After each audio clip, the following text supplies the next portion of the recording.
ఓం నమో భగవతే వాసుదేవాయ. ఆత్మబంధువులందరికీ నమస్కారం.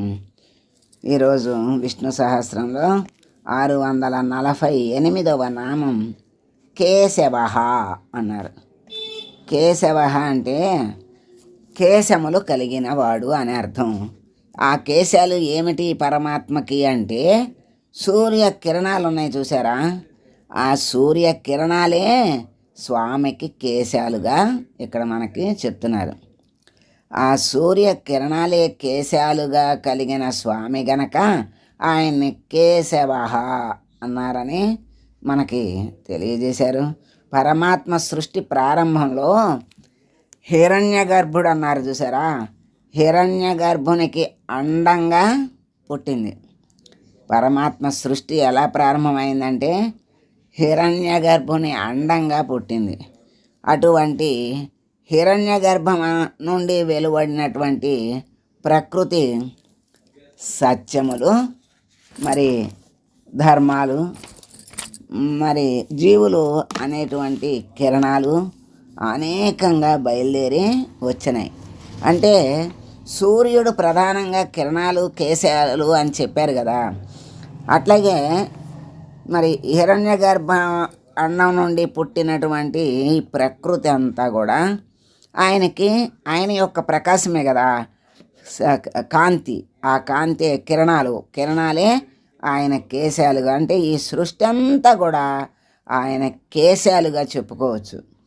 ప్రకృతి అంతా మరి జగత్ అంతా కూడా ఆయన యొక్క ప్రకాశమే కనుక ఇక్కడ ఆయన కేశాలుగా జగత్తు అంత ప్రకృతి అంతా కూడా ఆయన కేశాలుగా చెబుతున్నారు. ఇప్పుడు జీవులు అనేక మంది ఉన్నారు కదా, అవన్నీ కూడా కిరణాలే. ఒకటి కాదు, రెండు కాదు, 84 లక్షల రకాలు జీవులు ఉన్నాయి. ఆ జీవుల్లో ఒక్కొక్క రకానికి అనేక లక్షల రకాలు ఉన్నాయి. మరి ఇలా ఈ విధంగా ఈ జీవులు, సృష్టి, జగత్తు, ప్రకృతి అంతా కూడా ఆయన కిరణాలుగా బయలుదేరి బయటకు వచ్చినాయి. ఇవే నారాయణుని కేశములుగా చెప్పారు గనక మరి ఆయన్ని కేశవ అనే నామం వచ్చింది అని చెప్తూ, దీన్ని బట్టే తల్లి గర్భంలో ఉన్న పిండానికి, శరీరానికి మరి వెంట్రుకలు పుట్టినాయి కదా. ఇప్పుడు పరమాత్మకు కేశాలుగా ఈ ప్రకృతి, జగత్తు, జీవులు అన్నీ ఎలా వచ్చినాయో అలాగే తల్లి గర్భంలో ఉన్న పిండానికి కూడా వెంట్రుకలు ఆ విధంగానే పుట్టినవి. అంటే పరమాత్మే కదా ఆ లోపల ఉన్నది. ఆ పిండం ఏమిటి? పరమాత్మ యొక్క స్వరూపము.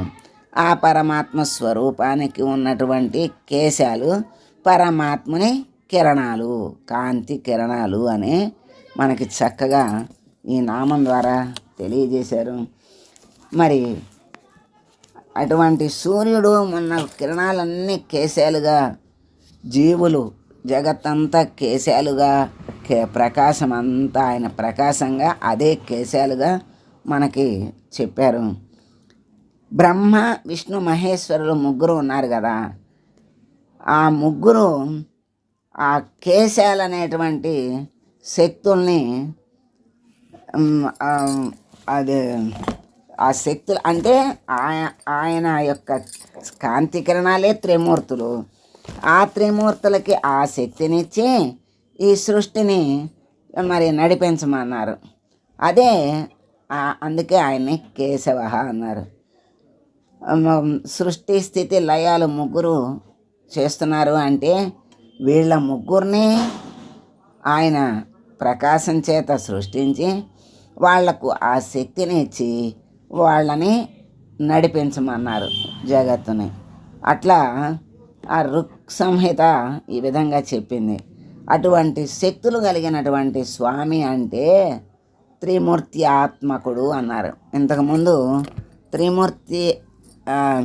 త్రిలోకాత్మ అన్నారు కదా, అదే అంటే త్రిలోకాత్మ అంటే అంతటకు అన్ని లోకాలకి ఆత్మగా అధిపతిగా అంతర్యామిగా విలసిల్లే స్వామి అని చెప్పారు కదా. అట్లాంటి స్వామి కేశవుడని శంకర్ల వారు వ్యాఖ్యానించారు. మధురలోను వారణాసిలోను వెలసినటువంటి క్లేశహరుడైన స్వామిని కేశవుడు అన్నారని పరాశర భట్టరు వ్యాఖ్యానించారు. మధురలో ఉన్నటువంటి స్వామి మరి కృష్ణ భగవానుడు, వారణాసిలో ఉన్నటువంటి స్వామి శివుడు. అంటే ఈ శివకేశవులు ఇద్దరూ కూడా అందరి కష్టాలను, వాళ్ళ భక్తుల యొక్క కష్టాలను హరించేటువంటి వాళ్ళు. వీళ్ళు ఎవరు? ఆ పరమాత్మ యొక్క ప్రకాశము. అదే కేశములు, కిరణాలుగా వీళ్ళు వచ్చారు కనుక ఆ స్వామిని కేశవుడు అన్నారని పరాశర భట్టరు వారు వ్యాఖ్యానించారు.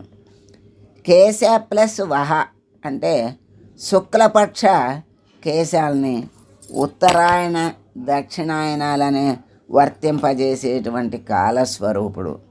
కేశములు అంటే ఇక్కడ మనకి వెంట్రుకలు ఒక్కటే గుర్తు రావటం కాదు, ఆయన ప్రకాశము, కిరణాలు అని ఇక్కడ మనం కేశములు అని చెప్పిన చోటల్లా కిరణాలుగా గుర్తుపెట్టుకోవాలి. ఈ సృష్టి అంతా కూడా ఆయన కిరణాలతో జరుగుతోంది. ఈ సృష్టిని నడిపించేది ఆ కేశవుడే కనుక కేశములు అంటే పరమాత్మ యొక్క కిరణములు, కాంతి కిరణములు అని ఇక్కడ మనం గుర్తుపెట్టుకోవాలి. అట్లా ఉత్తరాయణం దక్షిణాలని కల్పించేటువంటి వాడు ఎవరు? సూర్యుడు. ఆయన యొక్క గమనం వల్లే కదా ఈ ఉత్తరాయణం దక్షిణాయనం అనేది కాలస్వరూపుడు పరమాత్మ.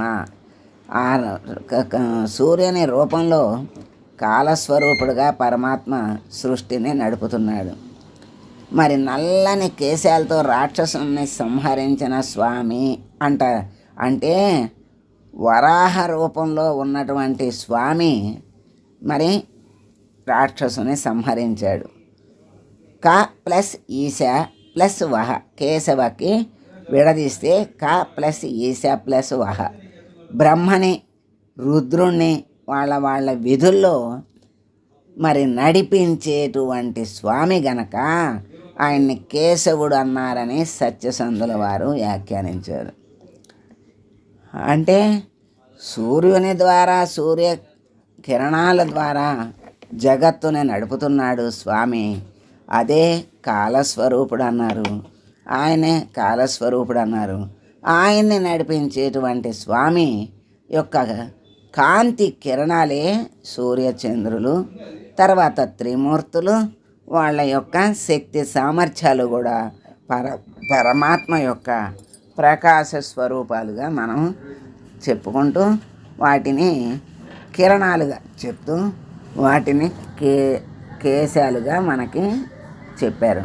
అందుకని కేశవ అంటే స్వామి యొక్క కాంతి కిరణాలు అని.